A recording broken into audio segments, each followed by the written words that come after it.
Most people, half of what they thought today is the same things they thought yesterday about themselves, about their life, about their business. That's why most people's lives don't change very much. But if you wake up and you start realizing, I'm living in a home, an emotional home I don't want, you can change it. See, because everybody's got it. If you got $1 billion, check this out. If you had $1 billion, but the habitual emotions you go back to are frustrated and pissed off, then your life is called frustrated and pissed off. It doesn't matter how much money you have. Write this down, please. The quality of my life is the quality of my habitual emotions. The quality of my entire life is nothing but the quality of my habitual emotions. Whatever habits of emotion, wherever my emotional home is, I will find a way to get back there. And until I change that, I'm gonna have a problem. How many of you see people in some part of the world, in my country, for example, you'll see this in the middle of America where there's certain places that have cyclones all the time. Or maybe down in New Orleans or places where every few years you get a huge storm that wipes out everybody right on the coast there. But then 2 years later, it happens again. They rebuild, it happens again. How many have ever thought to yourself, why don't these people move? And why don't they move, guys? Because it's what they're conditioned. They call that home. I don't want to leave my home, it's what I know. It's easy to see when it's somebody else and it's physical. It's harder to see when it's yourself and it's emotional, because we have an emotional home. Some of you grew up in a really tough environment. I did too. Pretty brutal environment. Very painful environment. Part of I am who I am is because I didn't want to suffer. I had to find answers. And because I suffered so much, I don't want you to ever suffer if I can do anything about it. I can't control it, but I can help massively. But it's only because I suffered so much I don't want anybody else to.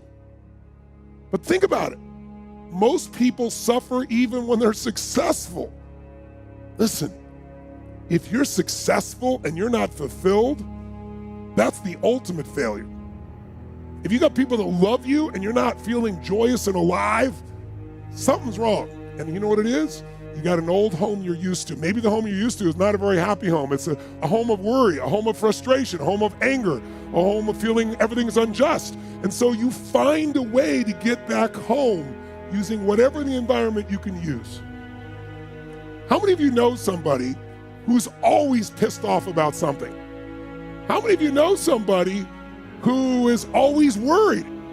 How many of you know someone who's not really funny, but they think they are? And they crack themselves up telling stupid jokes? How many know someone like this who cracks themselves up and they laugh so much that even though it's not funny, you find yourself laughing too? These people have different emotional homes. Some people's home is anger. They'll always find something to be angry about.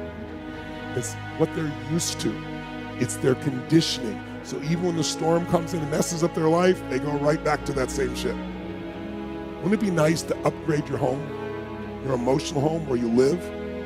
What if you could live every day with a vast majority of the emotions you had were joy and gratitude and love and appreciation, even in the middle of COVID, even when somebody does something unjust, compassion, playfulness?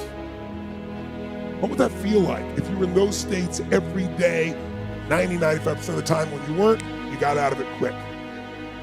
You can make that change this weekend, and I'm not exaggerating an ounce. I'm not saying you're going to be perfect and never have a negative feeling, because negative feelings are sometimes a signal to make us change. But most people have a negative feeling and they just hang on to it and keep living with it and find other things to be negative about. That will never give you what you want. The money won't do it. The acknowledgement of others won't do it. Everything you think will do it will not do it. Only one thing will do it. You drawing a line in the sand and making the most important decision of your life that you're going to live in a beautiful state no matter what. Because life is too short to suffer. We have a choice. Listen to me. Pain is sometimes part of life, but suffering is a choice. But for most of us, not a choice, because we have the habit of suffering, being stressed, being worried, being frustrated, being pissed off. And because we're wired that way, that's the muscle we built.